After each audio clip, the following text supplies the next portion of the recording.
মানে শম্ভুনাথ সিং বুলি যে কৈ আছে ছাৰ বুলি ক'বলৈ ইচ্ছা নাযায় নেকি? নাযায়, একেবাৰে নাযায়। সেই মানুহগৰাকীৰ প্ৰতি একো ধৰণৰ সন্মান আমাৰ নাহে।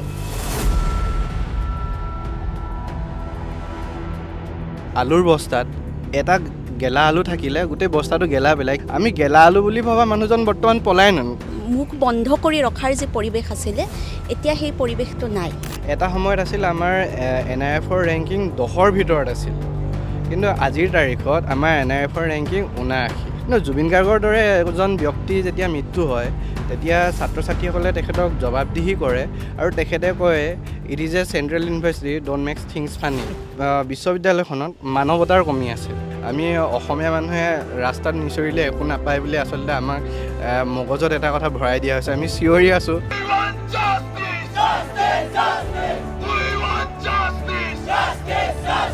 আজিলৈকে আমাৰ কোনো ধৰণৰ সেই তদন্ত কমিটিৰ কোনো ধৰণৰ ৰিপৰ্ট নাহিলে অন্যায় আৰু অবিচাৰৰ বিৰুদ্ধে গণতান্ত্ৰিক এক প্ৰতিবাদ হ'বই।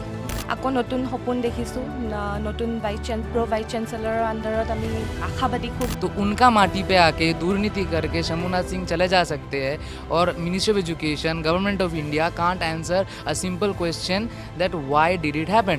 ये जो बैनर्स है हम नहीं हटाएंगे।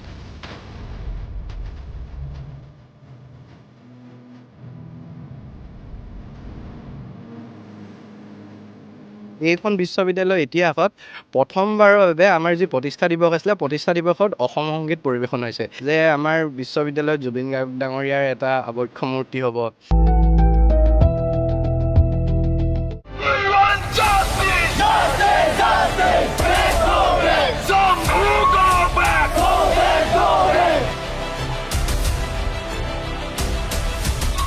নমস্কাৰ, মই ৰাণা গগৈ। আপুনি চাই আছে India today north east Assam, আৰু মই বৰ্তমান আছোঁ কাঞ্চনৰ দেশত, অৰ্থাৎ তেজপুৰ বিশ্ববিদ্যালয়ত।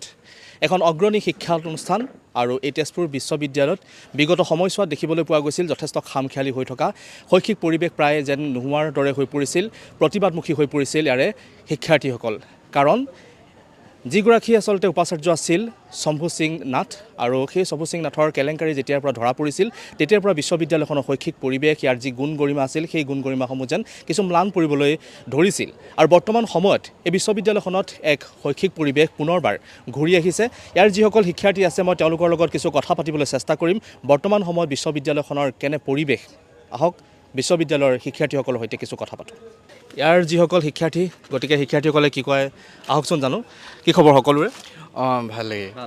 নামটো জানিব পাৰিমনে? নিপু বৰুৱা। নিপু বৰুৱা। গতিকে সকলোৰে ইয়াতে প্ৰতিবাদৰ সময়ত নিশ্চয়কৈ আছিলে। হয় হয়, আছিলোঁ আমি প্ৰতিবাদৰ এতিয়া সময়ত। কেনেকুৱা লাগিছে পৰিৱেশটো? এতিয়া আগতকৈ বহুতখিনিয়ে শান্তিপূৰ্ণ পৰিৱেশ সৃষ্টি হৈছে বুলি আমি দেখা পাইছোঁ। আগৰ যিখিনি হুলস্থুল হৈছিলে বা যিখিনি এক মানে বুজাব নোৱাৰা পৰিস্থিতি বিশ্ববিদ্যালয় এখনতে হয়তো তেনেকুৱা পৰিস্থিতিৰ সৃষ্টি হ'ব নালাগিছিলে যিখিনি হৈছিলে, তো সেই তুলনাত এতিয়া বহুতখিনিয়ে শান্তি হৈছে। গতিকে এই তেজপুৰ বিশ্ববিদ্যালয়ৰ যিটো শৈক্ষিক পৰিৱেশ, এই শৈক্ষিক পৰিৱেশ সকলোতে চৰ্চা হয়। এখন কেন্দ্ৰীয় বিশ্ববিদ্যালয়, আৰু এই বিশ্ববিদ্যালয়খনৰ যি গুণ গৰিমা, সেই গুণ গৰিমাৰ কথা সকলোৱে জানে। কিন্তু এটা সময়ত এই গুণ গৰিমা কিছু ম্লান পৰিছিলে এগৰাকী উপাচাৰ্যৰ বাবে। গতিকে সেই যি কেলেংকাৰী, যি সেই দুৰ্নীতি ধৰা পৰিছিল, প্ৰতিবাদমুখৰ হৈ পৰিছিল ছাত্ৰ ছাত্ৰীসকল। গতিকে এতিয়া যিগৰাকী নতুনকৈ যি সম উপাচাৰ্যগৰাকীক যে নিযুক্তি দিছে, অমৰেন্দ্ৰ কুমাৰ দাস ছাৰ, নহয় জানো? হয়। গতিকে কেনেকুৱা ধৰণৰ কি তেওঁৰ নেতৃত্বত কেনেকুৱা ধৰণৰভাৱে ঘূৰি আহিছে শান্তি পৰিৱেশ বুলি ভাবে? তেখেত অহাৰ পিছত যথেষ্ট পৰিমাণে তেজপুৰ বিশ্ববিদ্যালয়ত শান্তি পৰিৱেশ ঘূৰি আহিছে, আৰু ছাত্ৰ ছাত্ৰীসকলেও পুনৰ আগৰ যি শৈক্ষিক বাতাবৰণ আছিলে সেই বাতাবৰণলৈ ঘূৰি যাবলৈ সক্ষম হৈছে।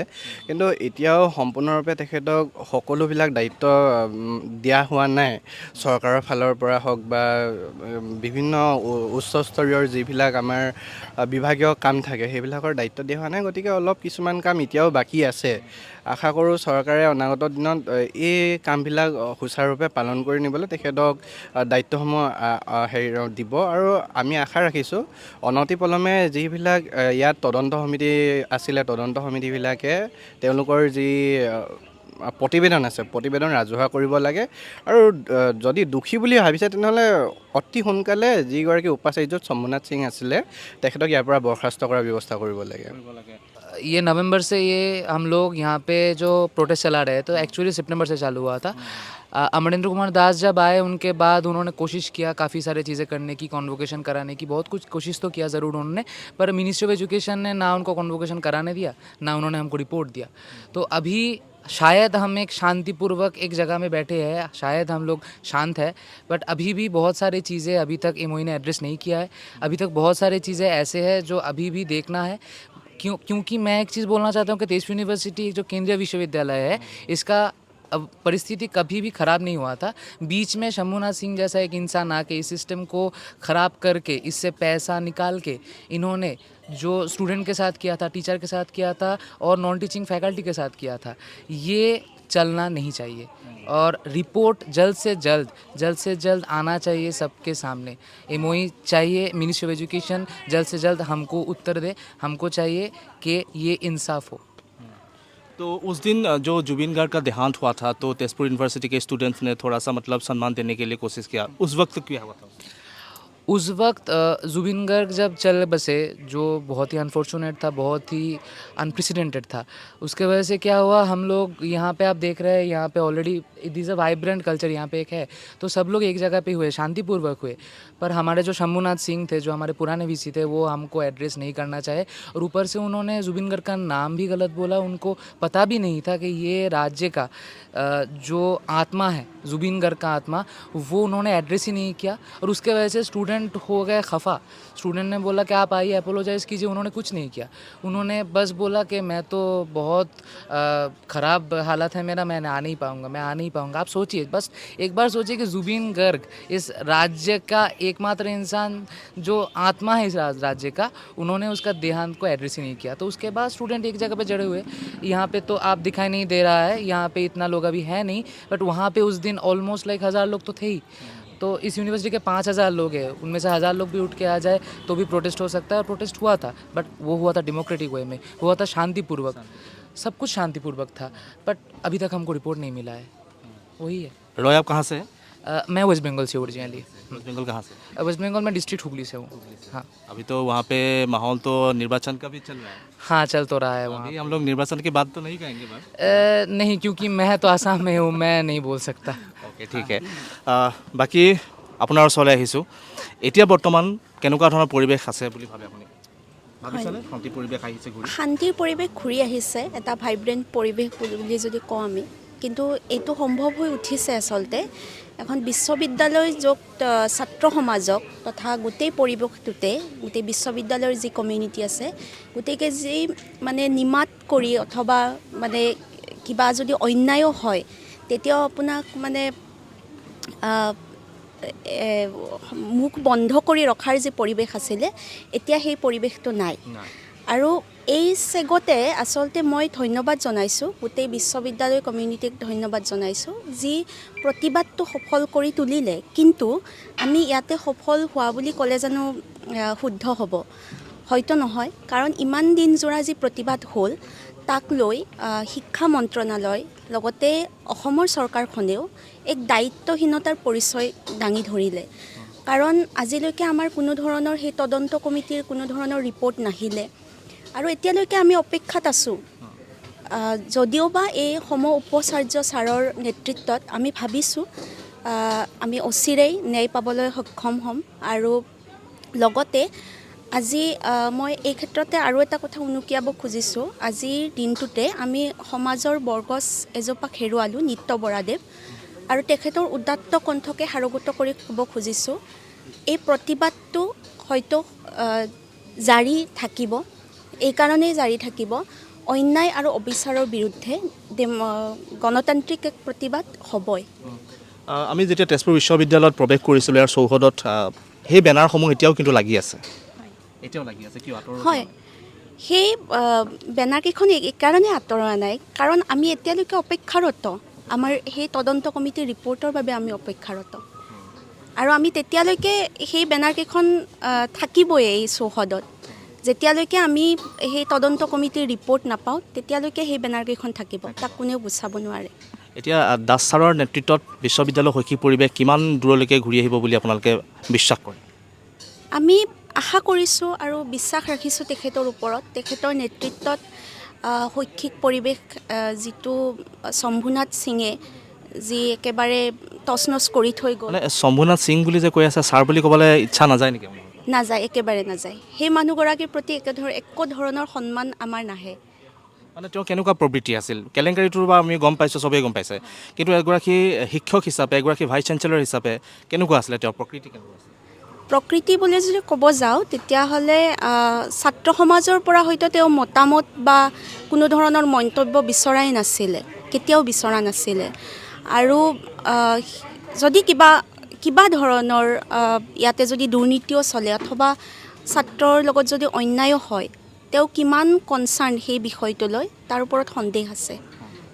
এতিয়া বিশ্ববিদ্যালয়খনত আৰু কি মানে দুখ কি আছে বুলি ভাবে, মানে কমি কি আছে বিশ্ববিদ্যালয়খনত? আৰু চাওক, বিশ্ববিদ্যালয়খনত যিহেতু এতিয়া সময়ৰ লগত আগবাঢ়ি যাবলৈ চবেই বিচাৰে, বিশ্ববিদ্যালয়ত তাৰ মই সময়ৰ কথাটো কোৱাৰ আগতে মই এটা কথা ক'ব বিচাৰিছোঁ।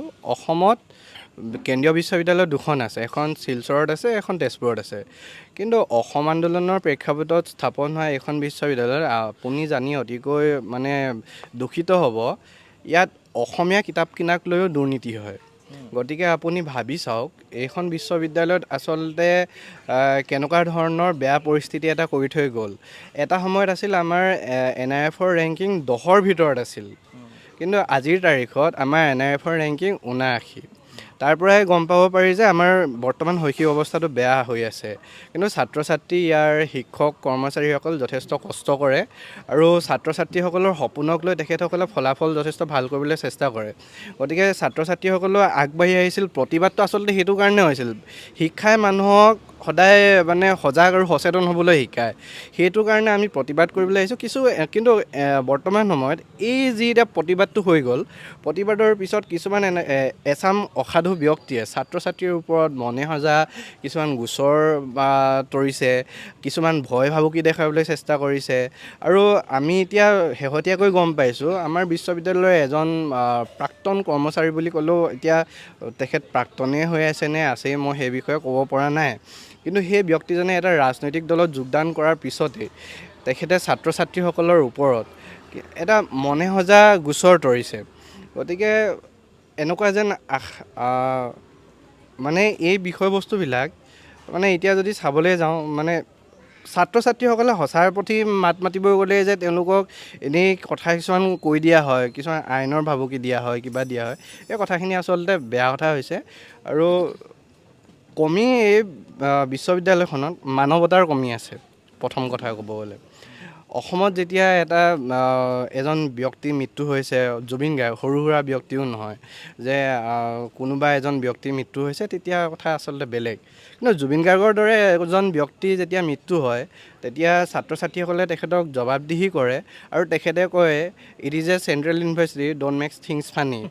আৰু ঠিকে আছে চেণ্ট্ৰেল ইউনিভাৰ্চিটি বুলি ক'লে, কিন্তু আগত যে চেণ্ট্ৰেল ইউনিভাৰ্চিটি শব্দটো লগালে, চেণ্ট্ৰেল ইউনিভাৰ্চিটিত বাকী চেণ্ট্ৰেল ইউনিভাৰ্চিটিবিলাকত থকা যিবিলাক সা সুবিধা আছে এইখন বিশ্ববিদ্যালয়ত আছেনে নাই, সেই বস্তুটো আচলতে তেখেতে পৰ্যালোচনা কৰি চাব লাগিছিল। বৰ্তমান যিগৰাকী সম উপাচাৰ্যক নিযুক্তি দিয়া হৈছে, তেখেতে যথেষ্টখিনি কৰণীয় কৰিছে, কিন্তু তেখেতৰো হাত বন্ধা অৱস্থাত আছে, কাৰণ তেখেতে ডাইৰেক্ট এজন উপাচাৰ্য নহয়, সম উপাচাৰ্যহে।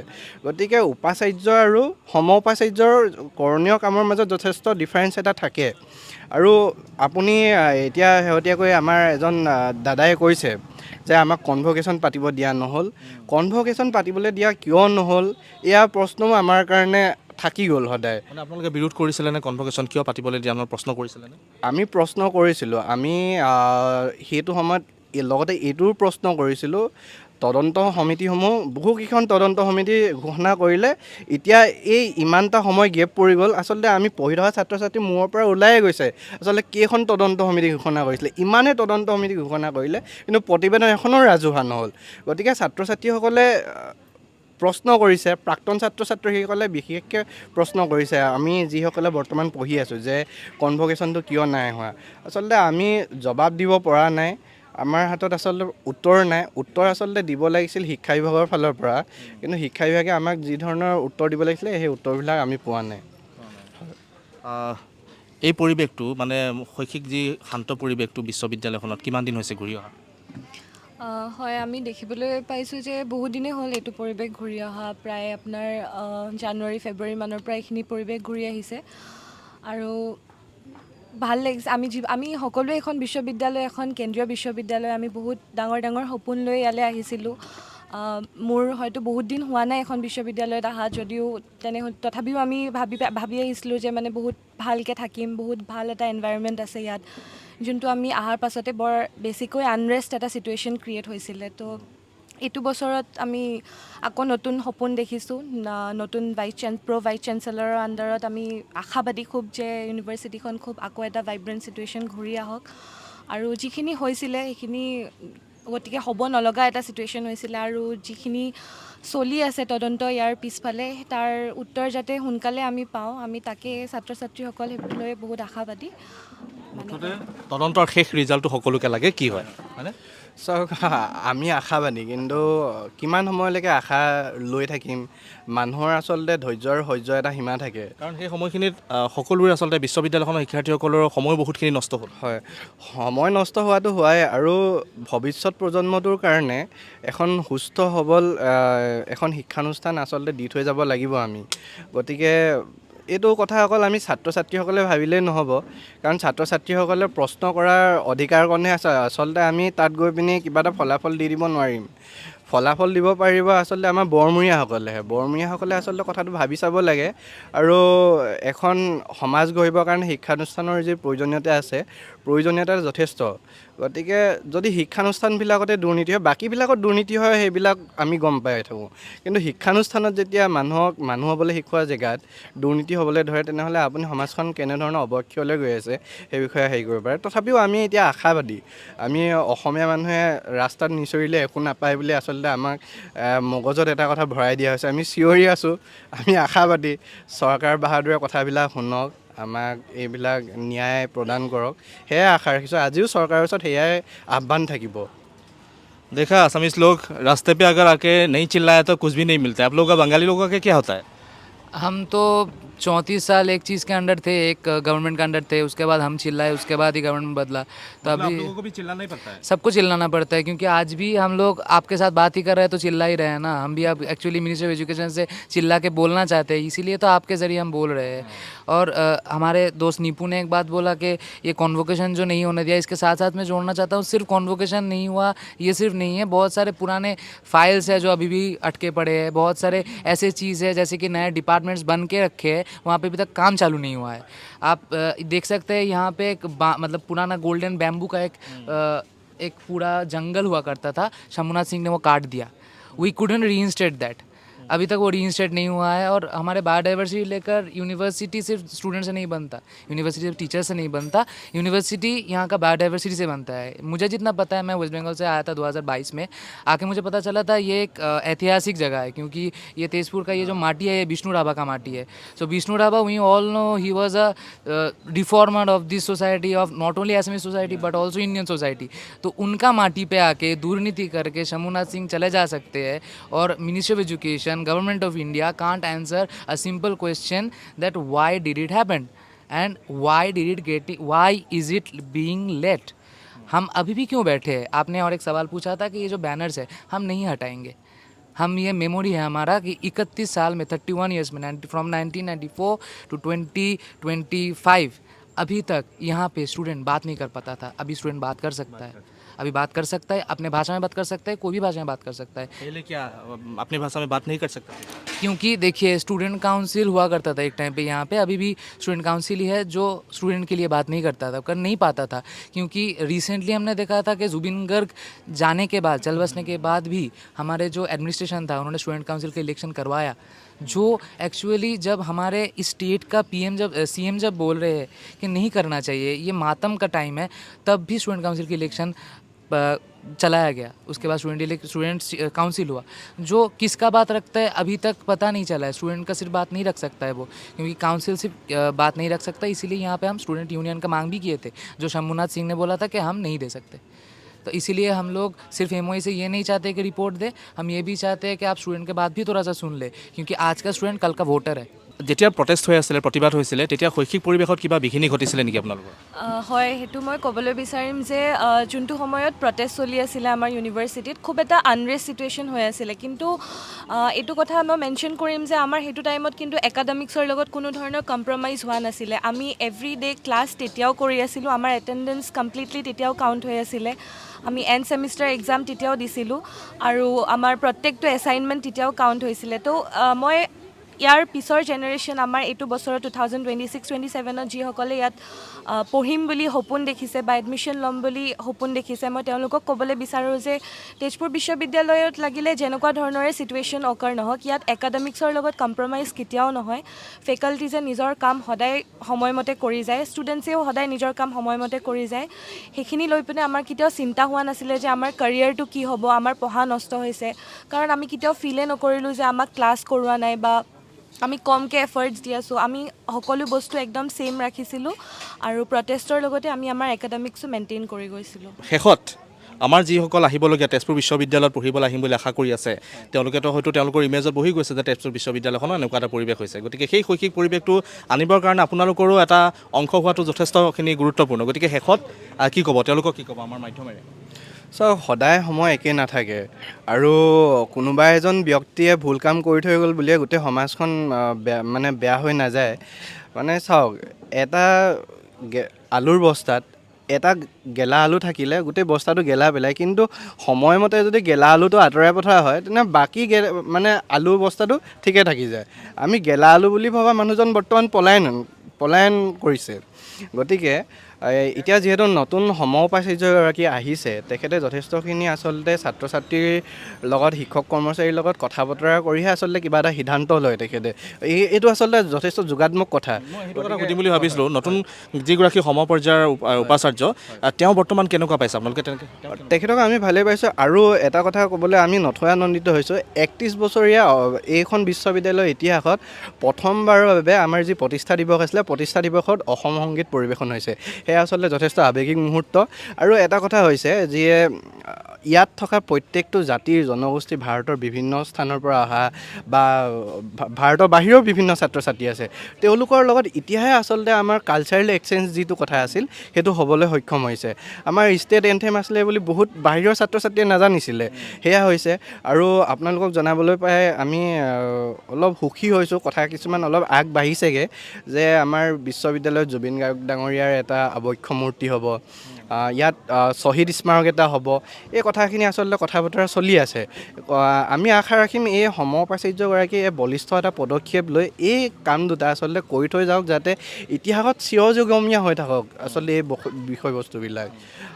তেখেতৰ ওপৰত আমাৰ যথেষ্ট আশা আছে আৰু অনাগত দিনত যিমান কেইজন উপাচাৰ্য আহিব বা নতুনকৈ ছাত্ৰ ছাত্ৰীসকল আহিব, তেখেতসকলে তেজপুৰ বিশ্ববিদ্যালয়ক জিলিকাব লাগিব, অসমক জিলিকাব লাগিব, ভাৰতবৰ্ষক জিলিকাব লাগিব আৰু নিজৰ কৰ্মদক্ষতাৰে তেজপুৰ বিশ্ববিদ্যালয়খনৰ প্ৰাক্তন বা তেজপুৰ বিশ্ববিদ্যালয়ৰ ছাত্ৰ হিচাপে সদায় জিলিকি থাকিব পৰাকৈ আমিও কাম কৰিম। কিন্তু আমাক এজন দক্ষ, সকলোকে সন্মান জনাব পৰা এজন নাবিকৰ প্ৰয়োজন। আচলতে সেই নাবিকজনহে আমি বিচাৰি আছোঁ আৰু নাবিকজনৰ যি তেখেতৰ কৰ্ম দক্ষতাৰ অভাৱ আছিল, তেখেতৰ যি উচ্চাকাংক্ষী, বিশেষকৈ ৰাজনৈতিকভাৱে তেখেত উচ্চাকাংক্ষী মনৰ মানুহ আছিল আৰু দুৰ্নীতিত মচগুল আছিল, সেইবাবেহে তেজপুৰ বিশ্ববিদ্যালয়ত আচলতে এটা অনাহূত পৰিস্থিতি হৈছিল। তাৰ আগত তেজপুৰ বিশ্ববিদ্যালয়ৰ যি NIFৰ ৰেংকিং চালে গম পায়, ইয়াত বহুত ভাল শৈক্ষিক পৰিৱেশ আছে, সেই পৰিৱেশ আজিও আছে, কাৰণ দুৰ্নীতি উপাচাৰ্যগৰাকীহে কৰিছে। ইয়াত শিক্ষক বা পঢ়ুৱা শিক্ষাগুৰুসকলে কৰা নাইতো, শিক্ষা সদায় একেই আছে। গতিকে প্ৰশাসনটো ঠিক হ'লে সকলো ঠিক হ'ব আৰু সেই ঠিক হৈছেগৈ। নিশ্চয়কৈ সকলোকে ধন্যবাদ জনাইছোঁ।